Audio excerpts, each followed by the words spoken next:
In this lecture we'll be making a start on our full character. We'll be starting with the torso, which is the toughest part, so try as much as you can to keep the same amount of loop cuts and extrusions that I do within this lecture. So I'm back in the general startup file, so starting with a completely fresh scene, and the first thing I need to do is bring in my reference images. So you need to download the Simple Man reference file and bring that into your scene. So pause the video and have a go at bringing that into the scene and lining up a front and side reference image ready to use.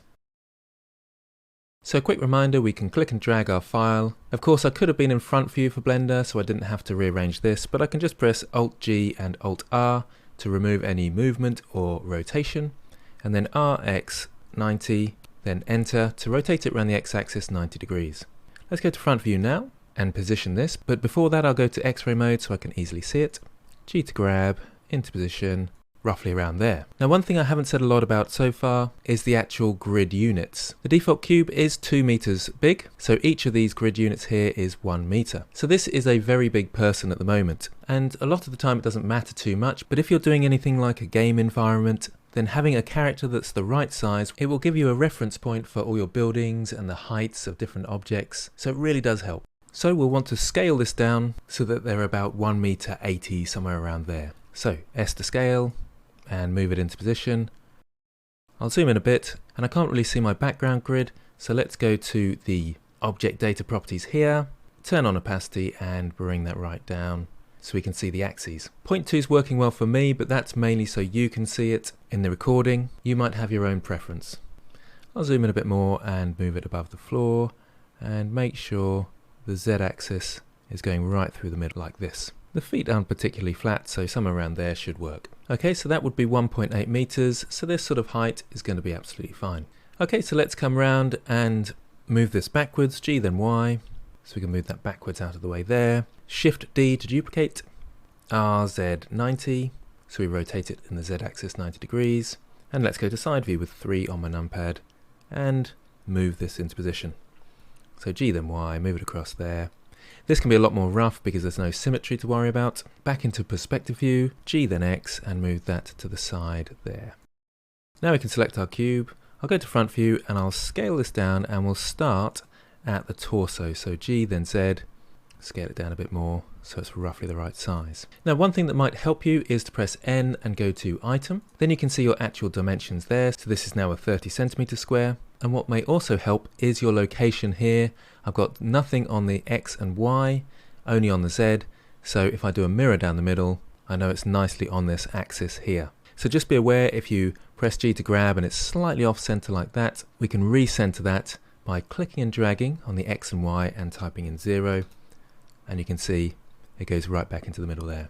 Lots of people like to start with the head, but the head can be slightly intricate. I find it a lot easier, especially for beginners, to start with the torso. So take a moment to catch up with me, make sure you got those reference images in, resize them so they're about the size of a human male, roughly 1.8 meters, and position your cube in the middle so we can start with the torso. Pause the video and have a go at that. Now normally I'd tell you to go into edit mode, cut it in half, delete half, and then add the mirror modifier.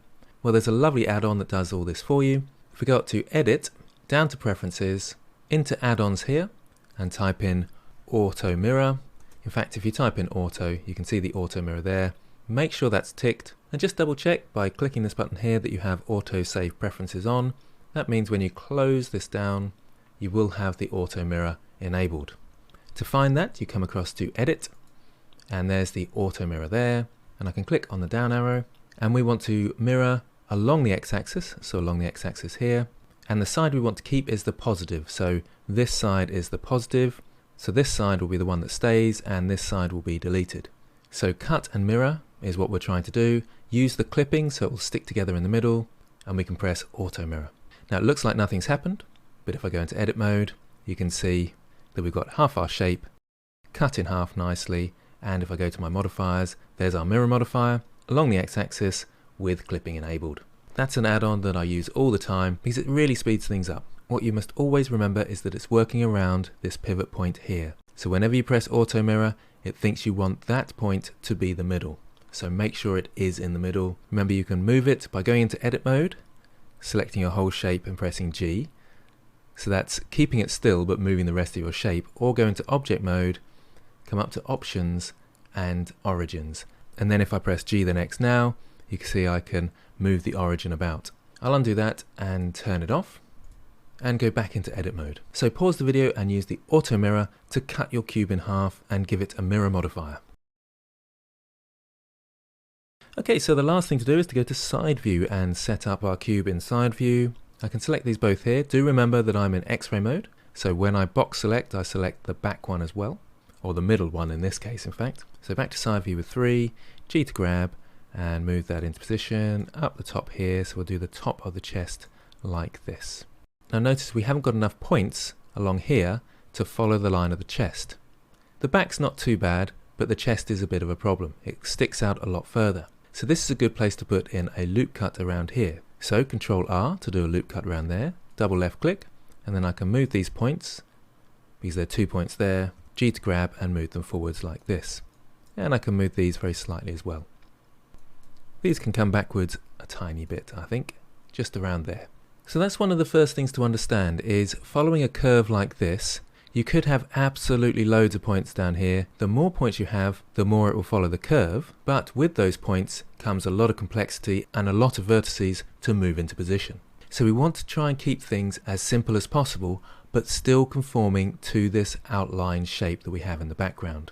The next problem we're going to come up against is the actual arm socket here, where we want the arm to be extruded out of the side here. If I go to front view, we want it coming out the side here. But we've got this line going through the middle of it, and we've got a very big face here that we want to extrude from. So in order to keep this simple, we need to move these vertices up over here and this one up over here. And we're not following the curve particularly well here, so we'll probably want another loop cut in there. So Control R to do a loop cut, double left click, move these points out slightly, and this one here. And I'm trying to create a space for this arm socket here. So following this curve slightly, we're losing it slightly there, but we are keeping it low poly, so that's perfectly acceptable. This one can come down slightly, so it lines up a little closer. So pause the video and position your torso so it lines up with the side view reference, adding a couple of loop cuts and repositioning those.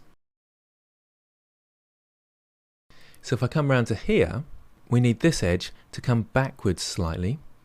So let's go to edge mode with 2, select this edge, Control left click to select this edge. You can of course just shift select them, but first and then Control Shift on the last will take the shortest route.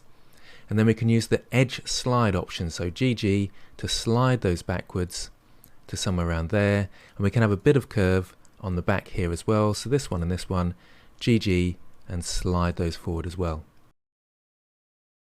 So we've got a little bit of roundness to our character. Let's go to side view again and see how much closer we are. It's not too bad. I'll press 3 to go to face mode and choose this face, and then back into side view and just grab and pull that back slightly. This face now is a much closer size to what we need for our arms sticking out. So we're getting a bit closer to what we want. Let's go to front view now, and with that face selected, let's move that into position. So G to grab and move it to the side there. We might want a tiny bit of rotation, so R to rotate, and we can get our torso looking a little bit closer to our man here. We're struggling a bit with the neck, and we'll certainly need something to extrude the neck out of here. And we'll want a space between the legs, so having a loop cut down here will help us as we get down to the bottom leg here. So Control R to do a loop cut along here, and then left click and drag it this way, and left click again when we get to around the neck. I can then select these edges here, or I can go to face mode and select the face, and press G to grab and move that upwards, and you can see we're following that line of the shoulder there now, and we've got this space here for when we extrude down to the leg. So pause the video and line up your shape in front view and do a loop cut down the middle, ready for the neck and the groin area. So that's the last thing we'll do. We'll select these bottom faces here. It's best to go to side view for this, then we can kind of follow the shape as we go down. So E to extrude, pull that down to there, and G to grab to move it backwards, E to extrude, and G to grab. And the curve on his bum, we'll probably want a point in the middle, and E to extrude, and a point at the bottom there. I'll scale this down slightly. So we've got that curve going around there. Back to front view, and I scaled this down but forgot to take out the X-axis. So let's go back to vertex mode with 1, box select these, and move them outwards. Now with the legs, it's a good idea to come up with like this, because that's the groin that goes across there, and a torso actually has this sort of curve going down to the groin there. I'll reposition this one, so G to grab and move that up, and reposition these so they're there. Back round to side view, you will need to keep repositioning these as you go along, so I'll move that out slightly, and I can move these two backwards as well, G then Y. So there's a bit more bulk on the glutamus maximus at the back there, and now we have a very basic torso. So in front view, we've followed the outline of our character, and in side view, we've done exactly the same. Now you can get away with a lot of inaccuracies in low poly work, so don't panic too much if it's not the same as mine, just as long as you've got the rough shape and topology, so the right amount of loop cuts and the right amount of faces. The neck at the top here, for example, isn't exactly in the right position and isn't lining up with the reference image, but that doesn't matter too much, we can get away with a lot. Let's just take a quick look at this out of X-ray mode, so it's in solid mode, and that's what we're looking and aiming for. This is the toughest shape, so once you've got this, it's a great starting point and everything else is fairly easy, which is why it's important to start with the torso. So your challenge then is to finish off the torso, following the lines of our reference image in front view and side view. Try and make sure you have the same amount of loop cuts that I do, and therefore the same amount of faces. And that concludes this video. Make sure you've saved your work ready for next time.